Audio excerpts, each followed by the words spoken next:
1857 का प्रथम स्वतंत्रता संग्राम भारतीय इतिहास में साहस, बलिदान और संघर्ष की अविस्मरणीय गाथा है। उनकी वीरता और रणनीतिक कुशलता ने अंग्रेजों की नाक में दम कर दिया था। यह कहानी रानी लक्ष्मीबाई और तात्या टोपे की अद्भुत मित्रता, संघर्ष और बलिदान की है। 1857 में स्वतंत्रता की ज्वाला हर तरफ जल उठी थी। अंग्रेजों के खिलाफ विद्रोह तेजी से फैल रहा था। रानी लक्ष्मीबाई झांसी की रक्षा के लिए युद्ध की रणनीति बना रही थीं। इसी दौरान तात्या टोपे ने उनसे भेंट की।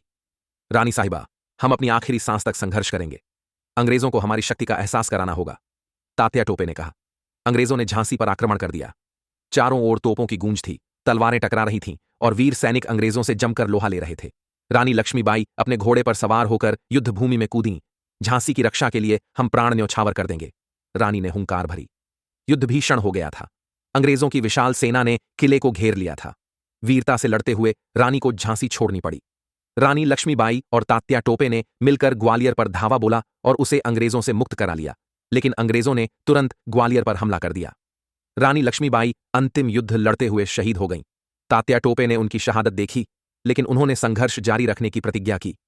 रानी लक्ष्मीबाई की मृत्यु के बाद तात्या टोपे ने गुरिल्ला युद्ध शुरू किया। वे एक स्थान से दूसरे स्थान पर जाकर अंग्रेजों पर हमला करते रहे। हम अंग्रेजों को चैन से नहीं बैठने देंगे, तात्या टोपे गरजे। तात्या टोपे को उनके ही एक विश्वासपात्र मित्र ने धोखा देकर अंग्रेजों के हवाले कर दिया। तुम मुझे बंदी बना सकते हो, लेकिन मेरे विचारों को नहीं। भारत स्वतंत्र होगा, उन्होंने गर्व से कहा। 1959 में अंग्रेजों ने उन्हें फांसी दे दी, लेकिन उनका बलिदान व्यर्थ नहीं गया। उन्होंने भारतीय स्वतंत्रता संग्राम के लिए जो चिंगारी जलाई, वह कभी बुझी नहीं।